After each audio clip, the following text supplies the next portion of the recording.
안녕하세요. 은혜를 배은망덕으로 갚은 한 인간을 제대로 응징해준 여자입니다. 화장실 들어갈 때 다르고 나올 때 다르다는 말은 아주 유명하죠. 전 그렇게 앞뒤가 다른 인간을 무려 남편으로 뒀었어요. 분명 원래 멀쩡했던 사람인데 큰돈을 만지니 사람이 참 180도 바뀌더라고요. 하지만 은혜를 잊은 인간에게 행복한 결말은 없다고 하잖아요. 그런 남편의 최후를 이야기해보고자 이렇게 사연 신청을 해봅니다. 저는 바닷가 있는 지방의 한 도시에서 나고 자랐어요. 아빠는 용접공으로 일하셨고 엄만 바닷가 근처에서 횟집을 운영하며 저와 오빠를 키워주셨죠. 이후 공부를 잘했던 오빠는 서울에서 대학을 나와 서울의 한 회사에 취업했습니다. 저는 대학은 타지에서 나왔지만 고향을 떠나기 싫어 졸업 후 다시 고향으로 돌아왔어요. 그리고 연봉이 괜찮았던 한 회사에 취업해 부모님과 화목하게 살다 나이 30대 초반에 한 살 많던 남편과 결혼했죠. 새아가 왔구나. 요새 며느리들은 시댁 근처도 안 가려고 한다는데 우리 며느리는 아주 효부야. 결혼 후 전 같은 지역에서 농사를 짓고 사시던 시부모님께 잘하려고 노력했습니다. 남편과 가서 농사일을 돕기도 하고 집이 멀지 않으니 자주 찾아도 뵀죠. 또 시부께서 농기계에서 떨어져 낙상사고를 당하셨을 땐 바쁜 남편을 대신해 시부를 지역 내 큰 병원에 입원시키고 매일같이 찾아가 간병도 해드렸어요. 시모는 당시 허리가 아파 시부를 간병할 수 있는 몸 상태가 아니셨거든요. 솔직히 시부모님은 너무 좋은 분들이라곤 처음에도 느끼지 못했습니다. 시부모님은 성인이 돼서부턴 알아서 살아야 하는 거라며 남편의 누나인 시누이와 남편의 대학 학비도 내주지 않으셨다고 해요. 시댁이 그렇게 돈이 없는 집안도 아니었는데도요.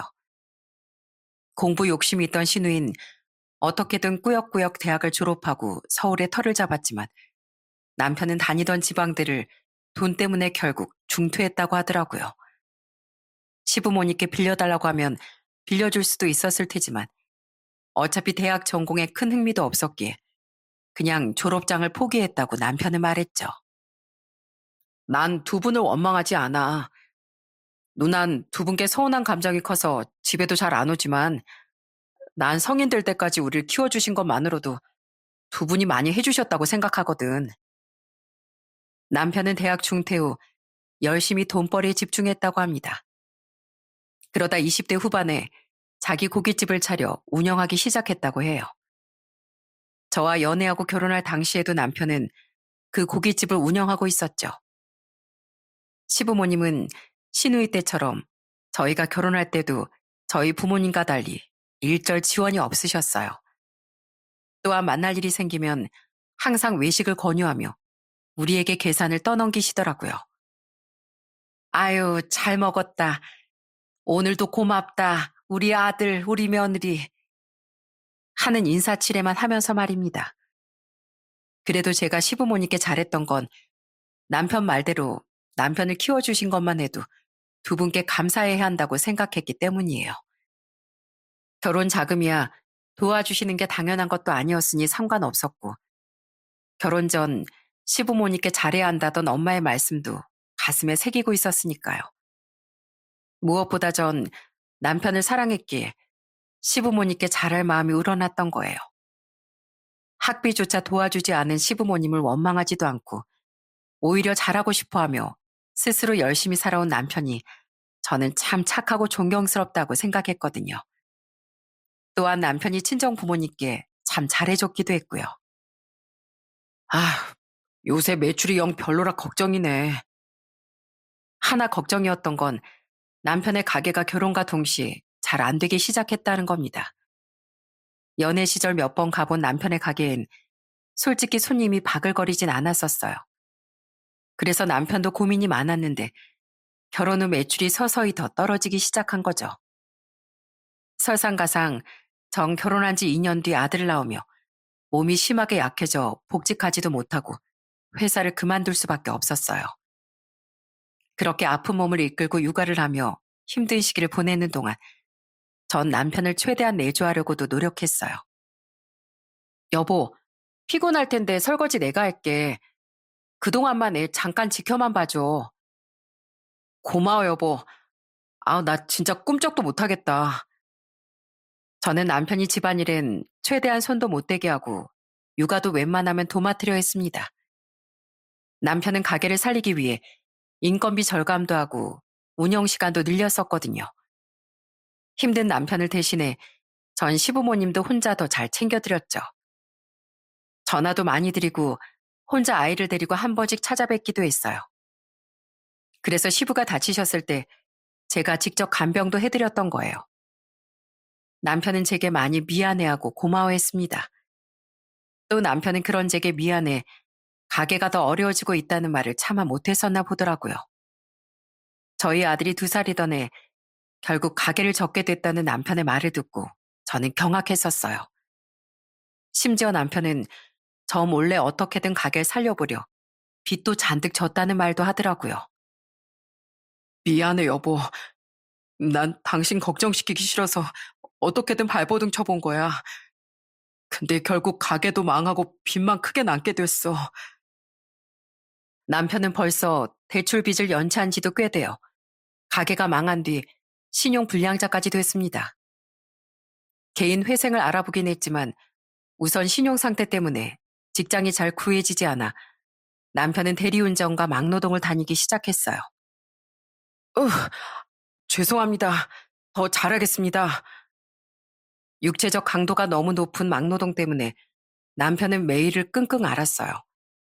그런 남편의 몸에 파스를 붙여주며 자꾸만 눈물이 앞을 가렸죠. 남편은 막노동과 대리운전을 하며 욕도 많이 먹은 건지 자면서도 사과를 하기도 했어요. 한 번은 친정 아빠와 통화를 하는데 남편의 안부를 묻던 아빠의 말에 전 왈칵 눈물이 터졌습니다. 제가 집에서 부업하면서 최대한 손을 보태고 있긴 한데요. 제 몸도 몸이고 애도 너무 어려서 남편을 어떻게 더 도와줄 방법이 없어요. 그러자 아빤 저에게 말도 없이 남편을 찾아가셨었나 보더군요. 며칠 뒤 집에 돌아온 남편은 눈물을 뚝뚝 흘리며 저희 아빠를 만나고 왔다고 하더라고요. 뭐야, 당신 왜 울어? 장인어른이 나 찾아와서 삼계탕에 소주까지 사주고 가셨어. 나 힘내라면서 말이야. 그리고 부담 갖지 말고 생활비에 보태고 밥도 잘 챙겨 먹고 다니라면서 500만 원까지 주셨어. 나 장인어른께 너무 죄송하고 감사해서 자꾸 눈물이 나. 아빤 남편의 길을 살려주려 제가 아닌 남편에게 돈까지 쥐어주셨던 겁니다. 너무 감사해서 아빠에게 전화드리니 아빤 이렇게 말씀하셨어요. 너한테 말하지 말라니까 안서방이 그걸 얘기했어? 사람 참 착해 빠져가지고는. 효수가, 사람은 누구든 힘든 시기를 겪을 수 있는 법이야. 아빠가 도울 수 있는 건 최대한 도와줄 테니까 안서방 잘 보듬어주고 응원해줘라.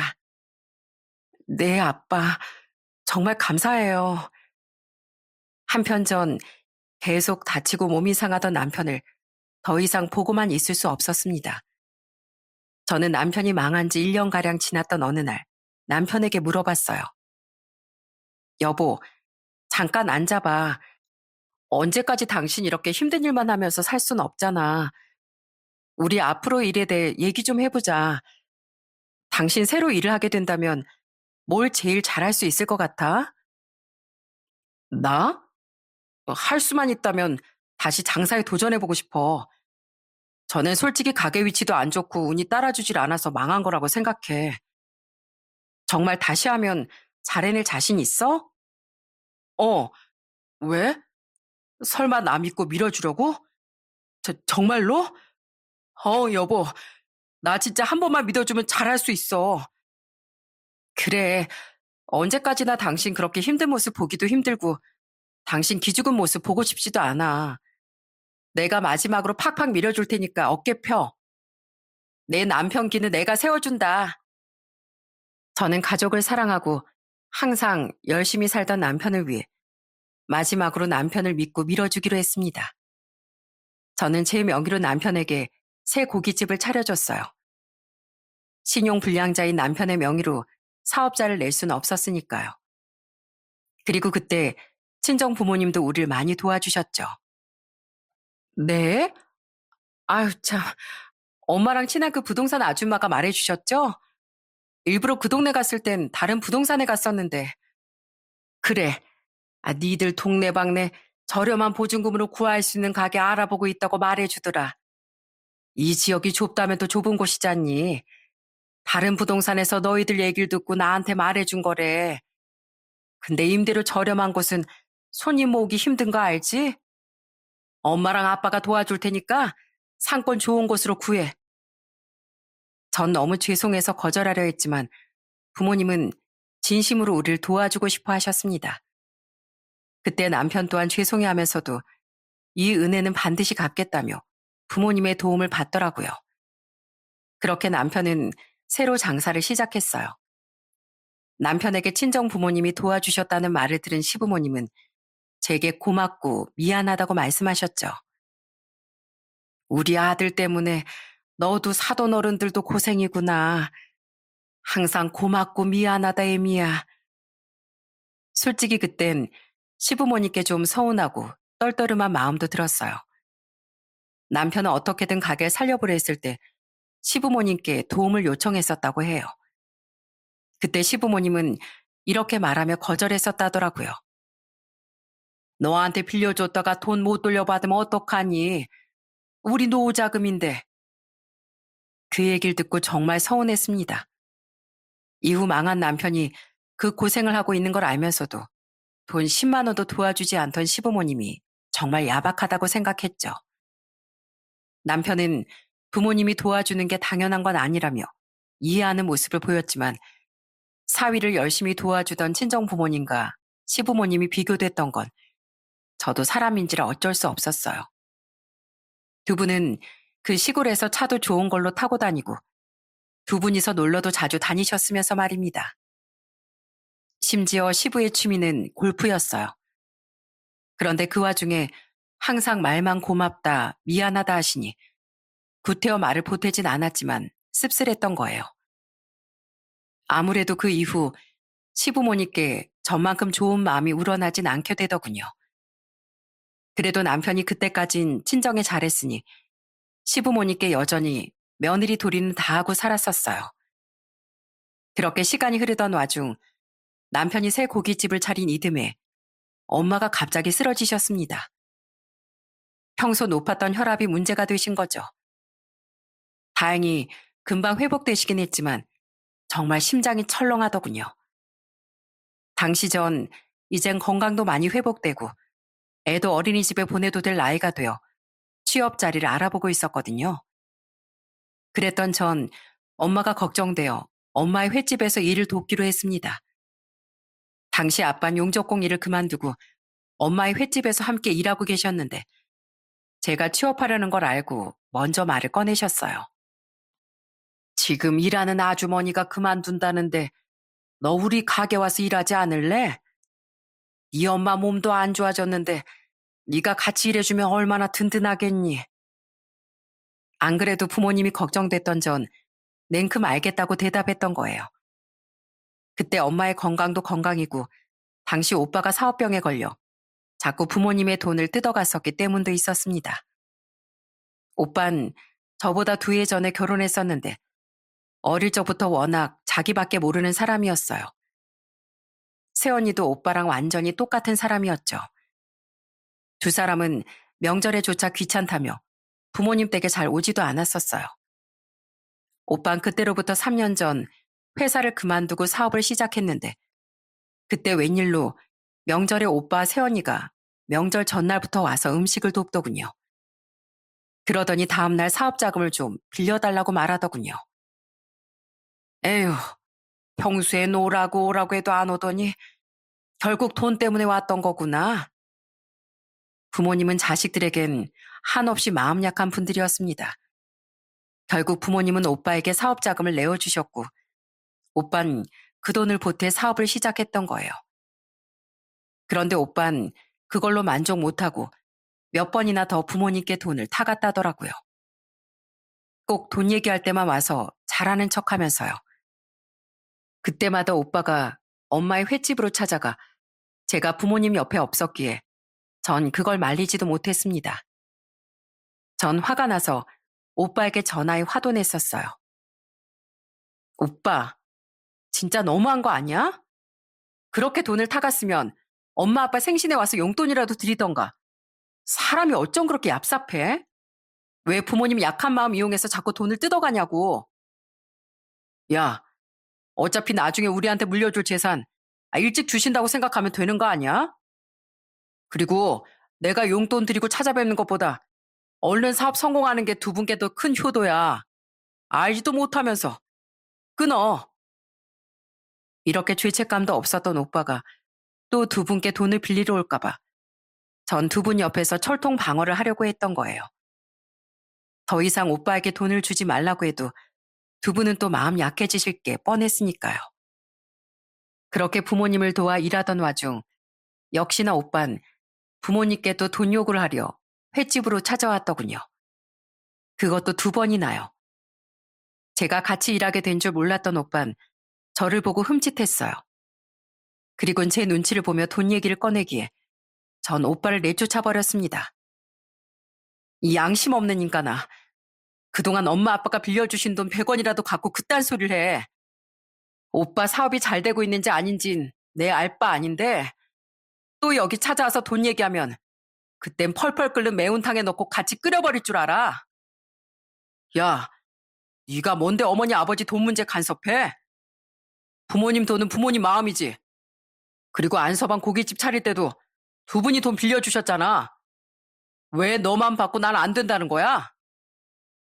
우리가 오빠처럼 몇 번이나 그랬어? 딱 한 번 빌렸어, 딱 한 번. 그것도 두 분이 먼저 도와주신다고 해서. 그리고 우린 그거 여유 생기면 최대한 빨리 갚을 거야. 근데 오빤 갚을 생각 추워도 없잖아. 아무리 부모 자식 간이라고 해도 돈 문제는 확실해야지. 엄마 아빠가 평생 벌고 모으신 돈 오빠한테 밑빠진 독에 물 붓게 하시는 거 나 더는 못 봐. 전 그렇게 호되게 오빠를 쫓아냈습니다. 부모님은 항상 끝까지 거절하기 어려웠는데 네가 해서 든든하다고 말씀하셨죠. 이후 오빤 절 피해 두 분의 집으로도 찾아갔었나 보더군요. 하지만 부모님은 이렇게 말하며 오빠의 요구를 끊어냈다고 하시더군요. 효숙이가 우리 위해서 그렇게 열심히 목청을 높여줬는데 또 마음 약해져서 나한테 돈을 주면 우린 효숙이 마음을 외면한 게 된다. 우리가 자식 일이라고 너한테 너무 물렀었어. 돈 아니면 우릴 부모 취급도 안 하는 너한테 더 이상 호구 노릇 해줄 생각 없으니까 가거라. 그리고 진짜 우리한테 자식 노릇 하려고 찾아온 거 아니면 더 이상 오지 마. 돈 안 줄 거니까. 여태 너한테 준 돈은 미리 유산 줬다고 생각하고 우리도 잊어버리마. 부모님은 오빠에게 인연을 끊자는 식으로 말씀하신 겁니다. 그 뒤 오빤 부모님의 집에 발길을 끊어버렸어요. 부모님도 이젠 오빠를 없는 자식 취급하고 살겠다고 하셨죠. 어차피 1년에 한 번도 올까 말까한 자식이었다면서요. 그런 부모님께 2배 더 자식 노릇을 해드리기 위해 저는 최선을 다했어요. 한편 친정의 일과는 별개로 남편은 이번엔 절대 망하지 않겠다며 정말 열심히 가게 일에 목을 맸습니다. 전과 달리 퓨전 고깃집을 시작한 남편은 메뉴 개발도 하고 홍보도 남들과 차별성을 두더군요. 또한 메뉴 판매뿐 아니라 손님들에게 불쇼도 보여주고 여러 가지 이벤트도 진행하더라고요. 무엇보다 친정 부모님의 도움 덕에 아주 좋은 상권에 가게를 낼 수 있었고 SNS 입소문도 퍼진 덕에 손님은 갈수록 늘어났습니다. 남편의 가게는 대박을 쳤던 거죠. 게다가 시간이 흘러 남편은 나라의 도움을 받아 개인 회생에도 성공했었기에 전 이젠 사업자 명의를 남편 앞으로 돌려도 되지 않나 싶었어요. 하지만 남편은 몇 번이나 거절했죠. 왜 싫어? 세금 문제도 있고 여러 가지로 복잡하잖아. 그냥 이대로 할래. 남편이 싫다는 일로 입씨름을 하고 싶지 않아 저는 그러려니 했습니다. 그런데 문제는 남편이 점점 생각지도 못한 모습을 보이기 시작했다는 거예요. 남편은 이젠 친정 부모님의 도움을 갚을 법도 하건만 도통 갚을 생각을 하지 않더군요. 여보, 이제 당신 가게 충분히 수익 많이 나잖아. 그럼 조금씩이라도 우리 부모님 돈부터 갚아야 하지 않을까? 분명 그러기로 나랑 약속했잖아. 갚아야지. 근데 우선 여윳돈 좀 모아놓고 다시 얘기하자. 한번 망해보니까 평소에 여윳돈을 모아두는 게 얼마나 중요한지 알겠더라고. 거기까진 이해했습니다. 그런데 남편은 시간이 흐르며 어쩌다 한 번씩 인사차 가게 안부를 묻던 친정 부모님께 짜증을 내기 시작하더라고요. 자네 가게 요새 잘 된다며? 그냥 그래요. 근데 왜 자꾸 제 가게 얘기를 꺼내세요? 그때 도와주신 건 감사하지만 설마 제 가게 운영에 간섭까지 하고 싶으신 건 아니죠? 전 그런 거 딱 질색입니다. 뭐라고? 자네 무슨 말을 그렇게 하나? 그냥 장인으로서 잘 됐다는 말 해주려고 물어본 건데. 알았네. 내 앞으로는 안 물어보겠네. 아빤 황당한 듯 인상을 쓰시더군요. 그날 집으로 돌아온 전 화가 나서 따져 물었어요. 당신의 우리 부모님한테 말을 그렇게 해? 두 분이 다른 마음 품으실까봐 선수친 거지. 다른 마음? 그래. 솔직히 지금 내 가게 잘 되고 있잖아. 그런데 전에 조금 도와주셨다고 나한테 앞으로 더 많은 걸 바라시면 어떡해? 지금도 약간 그런 흑심 품고 계시는 것 같아서 솔직히 기분이 좀 그렇기도 했어. 뭐? 대체 우리 부모님을 뭘로 보는 거야? 그리고 힘들 때 도와주신 분들인데 좀 잘해드릴 수도 있지. 당신이 우리 부모님한테 뭐라도 해드렸으면 내가 이런 말도 안 해. 당신이 그동안 감사하다고 두 분께 용돈이라도 더 드리길 했어. 선물을 한번 드려보길 했어? 받을 땐 감사하다고 그렇게 인사해놓고 입싹 닫고 있잖아. 마음으로 감사드리고 있잖아. 그게 최고의 효도지. 최고의 효도? 웃기지 마. 당신 가게 잘 된 이후로 당신 부모님한테 이것저것 다 사다 바치고 있잖아. 해외여행도 벌써 3번이나 보내드렸다고. 당신이 그게 효도라고 생각하니까 그렇게 하고 있는 거 아니야? 그리고 오히려 당신 힘들 때 외면했던 당신 부모님이 우리 부모님에 비해 이것저것 바라신 거 훨씬 더 많은 거 아니야?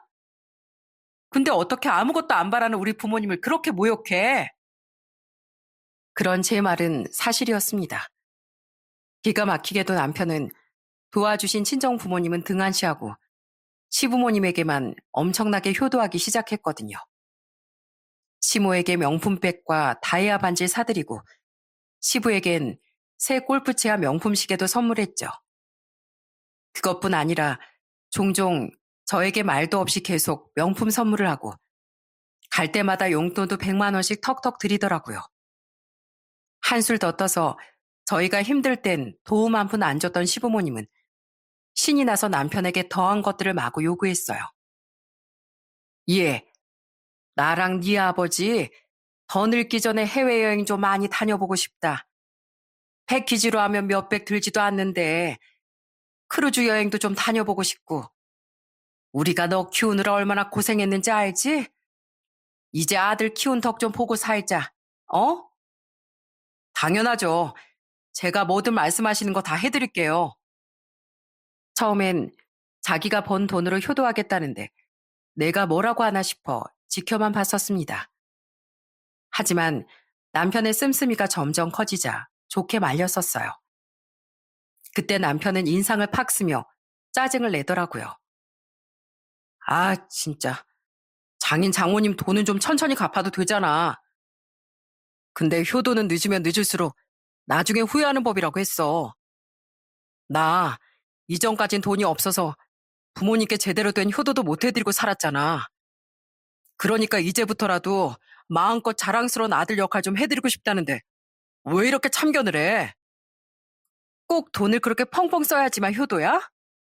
그리고 그렇게 효도하고 싶으면 우리 부모님한테도 어머님 아버님께 해드리는 거 10분의 1, 아니 50분의 1이라도 해야 하는 거 아니야?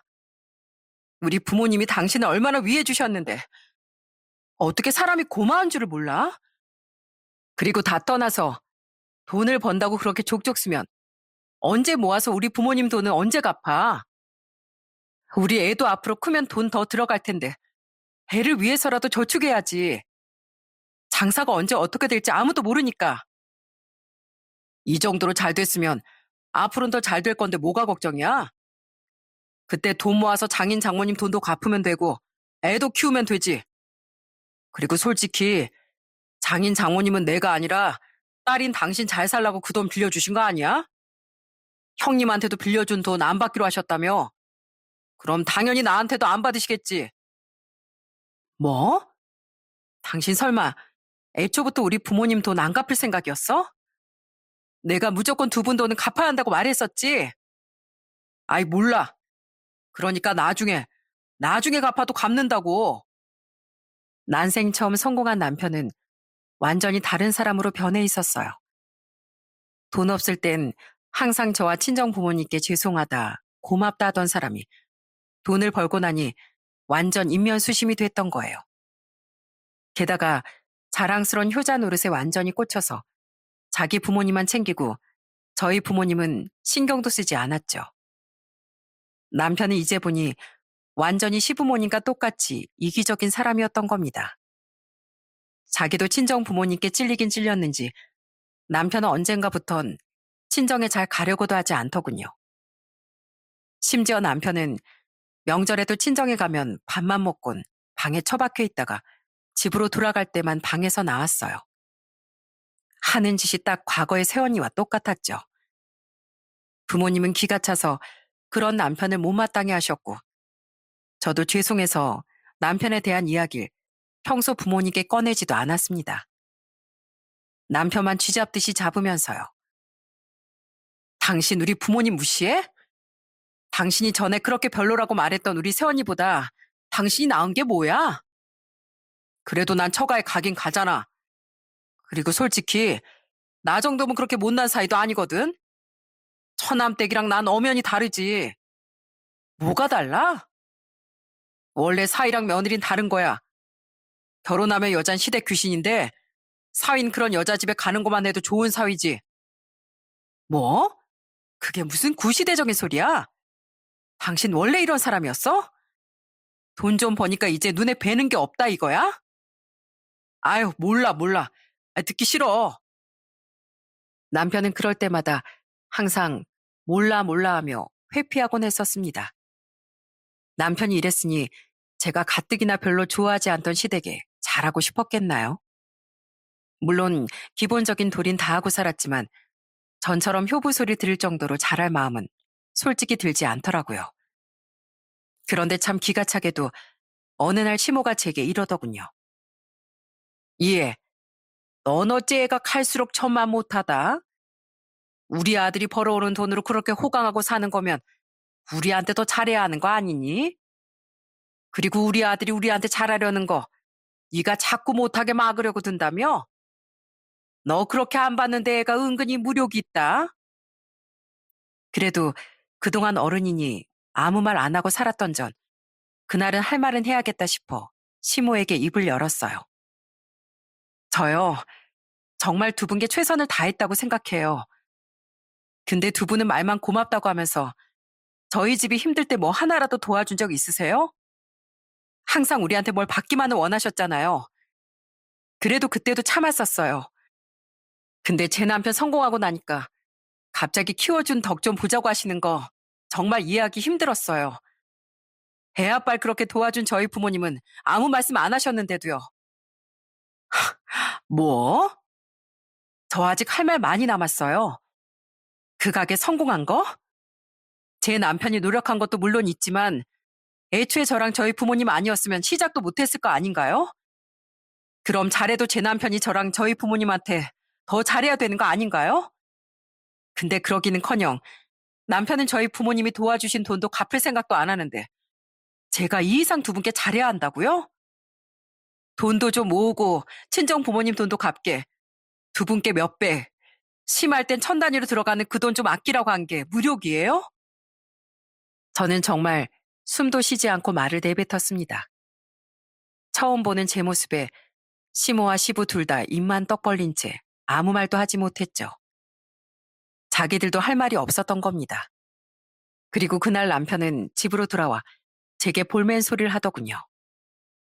당신, 아무리 그래도 우리 부모님한테 말이 심했던 거 아니야? 왜? 당신은 우리 부모님한테 막말해도 되고 난 안 돼?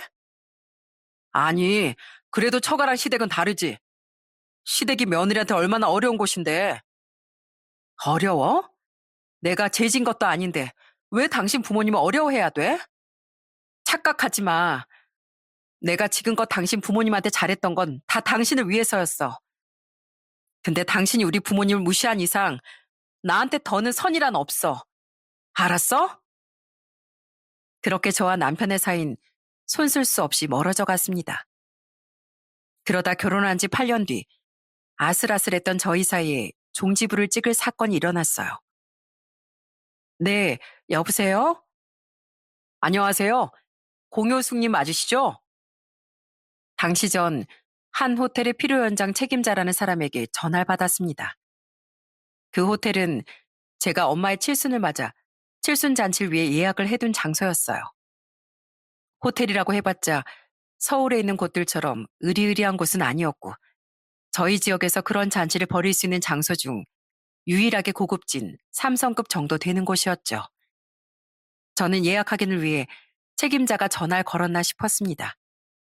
그런데 웬걸 책임자는 당황스러운 말을 하더라고요.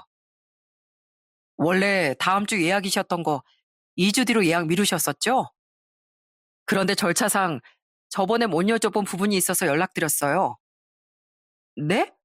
제가 예약을 미뤄요? 그게 무슨 소리세요?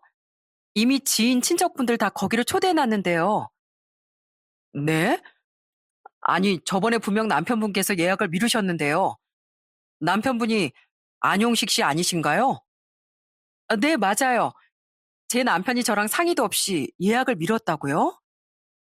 네, 마침 그 주에 예약을 원하던 분들이 계셨는데 그날 예약이 다 차서 그날로부터 2주 뒤로 예약을 잡으셨었어요. 그런데 남편분이 딱 그날로 예약을 바꾸고 싶다고 하셔서 그분들이랑 날짜를 바꿔드렸거든요. 그분들도 너무 좋아하셨고요. 근데 이게 상의된 일이 아니세요? 어머, 이걸 어떡하나? 이걸 예약자인 저한테 확인도 안 하고 변경하시면 어떡해요? 일단 다시 전화드리겠습니다. 저는 이 황당한 소리에 우선 전화를 끊었습니다. 대체 이게 무슨 말인가 싶었어요. 저는 바로 남편에게 전화를 걸어 물었죠. 당신, 호텔 예약을 나랑 상의도 없이 미뤘다는 게 무슨 소리야? 지금 거기서 당신이 예약 미뤘다고 전화 왔어. 아, 그거? 안 그래도 말하려고 했는데 상의했으면 당신이 못하게 했을 거 아니야. 우리 아버지 얼마 전에 이장 되신 거 알지? 게다가 그 주가 마침 우리 부모님 결혼 기념일이잖아. 그래서 내가 부모님 기 좀 세워드릴 겸 겸사겸사 잔치 열어드리려고 예약 미뤘어. 뭐? 그걸 따로 예약을 잡으면 되지. 왜 우리 엄마 칠순잔치 장소를 없애? 이 지역에서 괜찮은 곳이 거기 하나뿐이잖아. 거기 예약이 꽉 차 있어서 새로 예약하기도 어려웠는데 혹시나 해서 물으니까 날짜 바꿔줄 사람도 있다기에 냉금 바꿔버렸지. 솔직히 결혼기념일을 그렇다 치더라도 우리 아버지 이장 취임 파티를 이번 아니면 언제 또 열겠어. 근데 장모님 생신은 칠수만 아니다 뿐이지 내년에도 있고 또 다음에도 있잖아. 게다가 결혼했으면 항상 말했지만 시댁이 항상 우선순위인데 당연히 우리 집 행사를 먼저 챙기는 게 맞지 않겠어? 나 그동안 자식 노릇 제대로 해본 적도 없는데 이번에 자식 노릇 좀 해보자. 정말 황당해서 말이 안 나오더군요. 당시 저희 부모님보다 젊은 60대 중반이었던 시부는 이장이 되셨었어요. 남편은 그런 시부의 길을 세워주겠다고 시부모님의 결혼기념일이 있는 주에 맞춰 잔치를 열어주겠다며 친정엄마의 칠순잔치 일정을 무시했던 거예요. 우선순위? 진짜 당신이 사람 밑바닥을 제대로 보여주게 만드는구나. 그래, 알겠어. 당신 지금 한 말 후회하지나 마. 난 여태 당신하고 당신 집에 최선을 다했고 방금 오만정이 다 떨어졌어. 그래서 이제 내 인생의 우선순위는 우리 아들이랑 우리 부모님 뿐이야. 그걸 방해하는 당신이란 인간은 내 호적에서 빼버릴 거야. 뭐? 호적에서 빼버린다니. 여보, 여보! 저는 너무 열이 받아 남편이 부르는 소리를 무시하고 전화를 끊어버렸습니다. 그리고 무슨 일이냐고 묻던 부모님께 양해를 구한 뒤 가게에서 조퇴하고 부동산으로 달려갔어요. 제가 무슨 짓을 했을지 예상이 가시나요? 저는 제 명의로 돼 있던 남편의 가게를 바로 내놔버렸습니다. 그것도 급매로요. 또한 집으로 돌아와 그날 마침 남편이 타고 출근하지 않았던 제 명의의 남편 차도 바로 중고차 매장에 팔아버렸어요. 당연히 그날 집으로 돌아온 남편은 난리가 났었죠. 당신 이게 무슨 짓이야? 어? 우리 가게 내놨다며? 어떻게 나랑 상의도 없이 그럴 수가 있어? 내 명의인 가게인데 내 멋대로 내놓는 게 뭐가 어때서? 그리고 나 내 명의인 당신 차도 갖다 팔았어. 뭐? 아무리 당신 명의라고 해도 그렇지. 이게 말이 돼? 왜 안 돼? 그러게 차도 차지만 내가 가게 진즉 당신 앞으로 명의 바꾸라고 했지? 그걸 세금이니 번거롭냐 하면서 거절했던 건 당신 아니야? 다 자업자득이지 뭐. 뭐? 당신 지금 누구 놀려? 그래, 차는 내가 포기할게. 내가 다시 사면 되니까. 근데 가게 내놓은 거 빨리 취소한다고 전화해. 내가 그 가게를 얼마나 피땀 흘려가면서 키웠는데. 싫거든? 그렇게 내가 적당히 말할 때 알아서 잘했어야지. 감히 당신한테 그렇게 잘해준 우리 부모님을 무시하더니 이젠 우리 엄마 칠순잔치 장소마저 없애버려? 그것도 고작 며칠 전에 그걸 알게 해? 호텔에서 나한테 전화 안 했으면 다음 주에 우리 부모님이랑 손님들 모두 얼마나 곤란할 뻔했어? 이기적이고 못된 인간아. 아니 그건 한 내일쯤 말하려고 했지. 그걸 핑계라고 되니? 이미 때는 늦었어. 난 그 가게 권리금 다 받고 처분할 거고 당신한테 남을 건 아무것도 없을 거야. 난 아까 말했듯이 고마운 줄 모르고 인면수심인 당신도 당신 부모님도 앞으로 더는 가족으로 여기고 싶지 않아. 그러니까 여기 이혼 소리에 도장이나 찍어. 남편은 말도 안 된다는 표정으로 제게 따지고 들더군요. 하지만 점점 수세에 몰리자 나중엔 합주기가 되더라고요. 마지막으로 제가 정말 이혼 서류까지 내밀자 그제야 남편은 싹싹 빌기 시작했습니다. 여보, 내가 진짜 잘못했어. 생각해보니까 내가 너무 염치가 없었던 것 같아. 어떡할까? 내가, 어? 내가 어떻게 해야 가게도 안 내놓고 이혼도 다시 생각해 줄래? 난 당신이 발가벗고 대로변에 스트레스를 준다고 해도 용서해 줄 생각 없어. 난 당신하고 무수히 싸우면서 그만큼의 기회도 줬던 거야. 난 정말 결혼 생활 내내 당신하고 당신 부모님을 위해서 최선을 다했어. 하지만 결국 돌아온 건 고마움이 아니라 배은망덕한 뿐이었잖아. 그러니까 난 더 이상 뒤돌아볼 생각 없어. 이제 난 우리 부모님이랑 우리 아들만 챙기면서 살 거야. 그러니까 당신은 평생 땅 치면서 후회나고 살아. 여보, 여보, 나 이혼 못해. 가게도 포기 못해. 아유, 몰라. 난 이미 결정 끝났어. 듣기 싫어. 저는 그런 남편에게 평소 남편이 했던 몰라를 그대로 돌려줬네요. 얼마나 그게 짜증나는지 너도 맛 좀 보라는 마음으로요. 그리곤 꼴도 보기 싫다며 이 남보다도 못한 웬수야. 나가. 하는 고함과 함께 남편을 냅다 집에서 쫓아내버렸죠. 남편이 집에 오기 전 남편 옷가지들을 미리 다 싸놨었거든요. 남편은 끝까지 희망을 버리지 못하고 이렇게 말하며 짐을 들고 나갔어요. 알았어, 여보.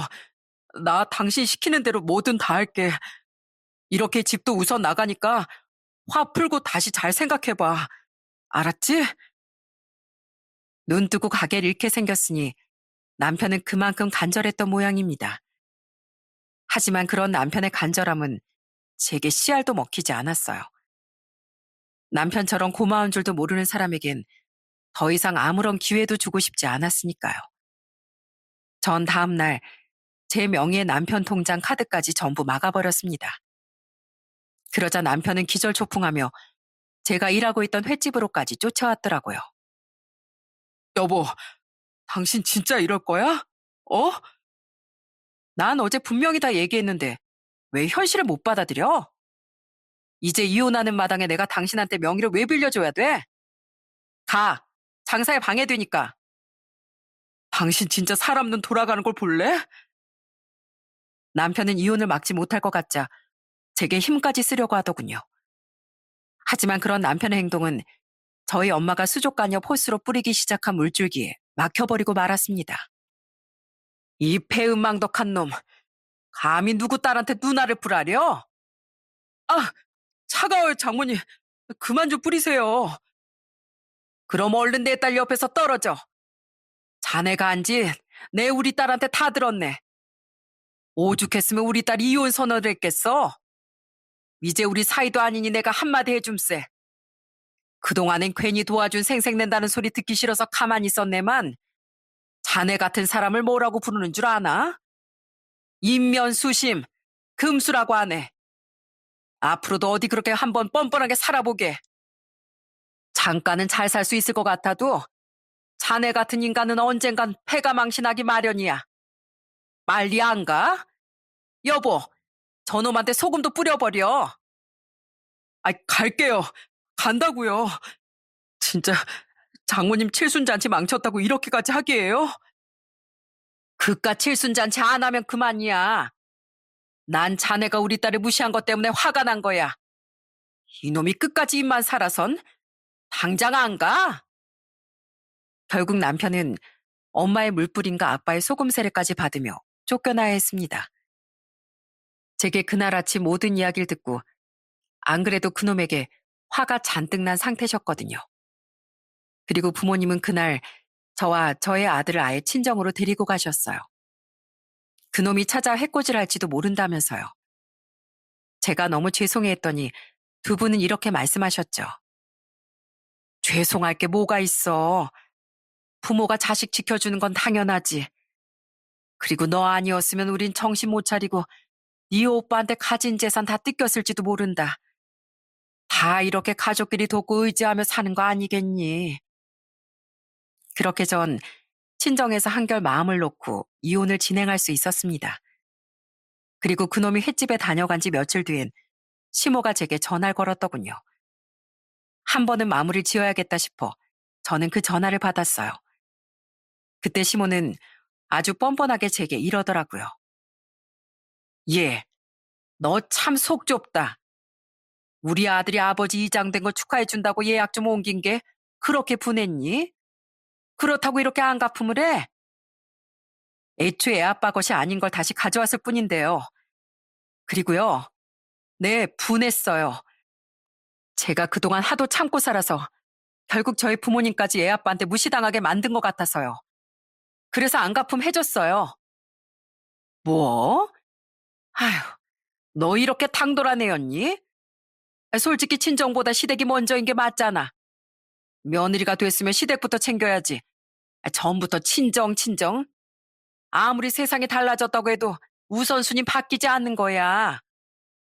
그놈의 우선순위. 어머님도 그 인간도 참 좋아하네요.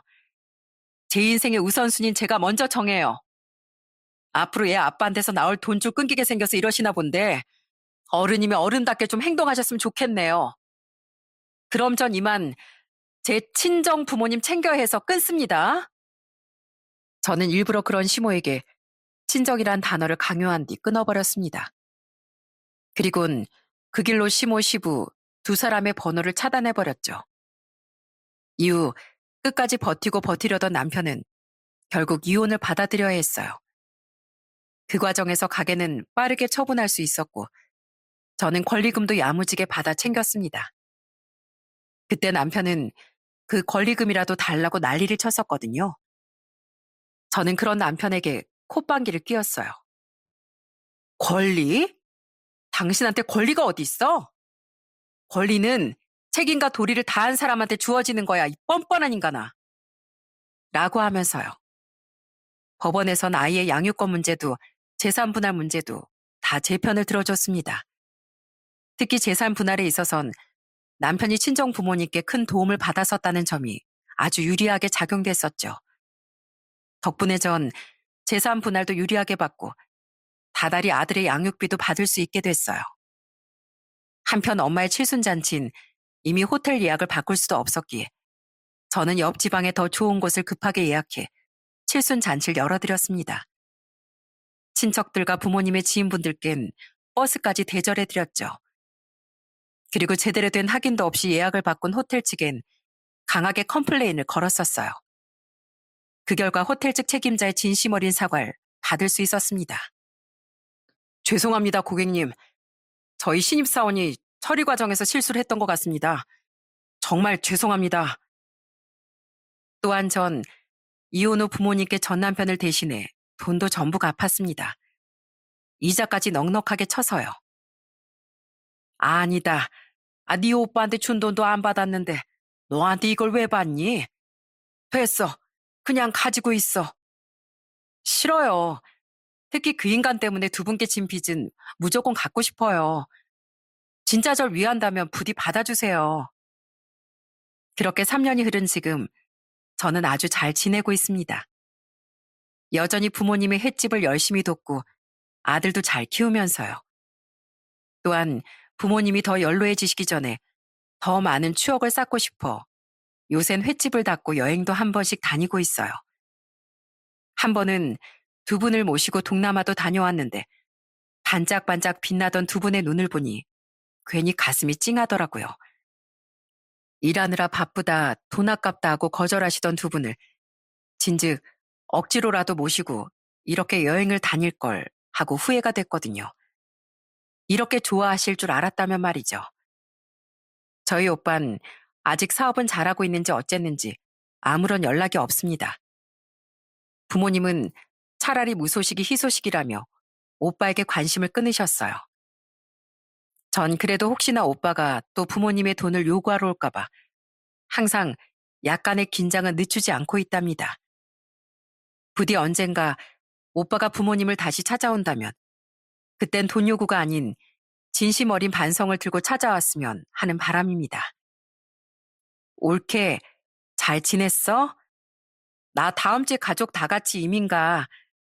그래서 올케한테도 마지막으로 안부 전하고 싶어서 이렇게 전화했어. 전 몇 달 전 이혼할 때 유일하게 제게 미안해했던 신우에게 전화를 받았었습니다. 그때 듣기로 전 남편은 다른 동네에서 고깃집을 또 차려 운영하고 있다고 하더군요. 하지만 전보다 가게 목도 너무 좋지 않고 전 가게에서 평생 쓸 운을 다 썼던 건지 영 장사가 안 된다고 하더군요. 요새 워낙 경기가 나빠져 사람들이 외식도 꺼려하는 시기니 그런 시기적 악조건까지 겹쳤던 거죠. 전 남편의 물량 공세에 익숙해졌던 시부모는 전 남편이 전만큼 효도하지 못하자 전 남편에게 별 관심이 없어졌다고 해요. 그러다 한 번은 전 남편이 형편이 어려워져 돈을 좀 빌리려고 했나 본데 치사하게 그걸 또 거절했다네요. 그 뒤론 용식이도 서운함이 터졌는지 두 분하고 왕래 안 하고 산대. 우리 부모님 나이 들면 옆에서 챙길 자식 하나는 있어야 할 텐데 어쩌려고 그러나 몰라. 그때 가서 후회해도 이미 늦을 텐데 말이야. 아휴, 몰라. 난 요새 내가 좀 살만해지니까 나랑 남편한테 돈 바라기 시작한 우리 부모님 딱 끊어내버렸어. 그렇게 끝까지 시부모에게 외면받은 전 남편은 결국 시부모를 멀리하게 됐다고 합니다. 자기 부모에겐 참 헌신적이었던 사람인지라 그거 하나는 좀 안타깝더라고요. 하지만 그렇다고 저와 저희 부모님에게 했던 행동들이 없던 일이 되는 건 아니니 전 남편을 다시 받아주는 일은 앞으로도 없을 겁니다. 다만 그래도 우리의 아빠니 앞으로는 과거를 반성하고 더 나아진 사람으로서 살아가길 바라고 있습니다. 그리고 저 또한 과거보다 더 나아진 사람이 되어 저희 부모님과 아들을 잘 보살피며 살아가려고 해요. 은혜를 모르는 사람은 하늘이 줬던 은혜를 도로 뺏어간다는 말을 어디서 들은 적이 있습니다. 그러니 뒤늦게 후회하기 전에 항상 사람은 고마움을 잊지 말고 살아야 하는 것 같아요. 그럼 전 이만 이야기를 마치고 여기서 인사드리겠습니다. 끝까지 들어주셔서 감사합니다.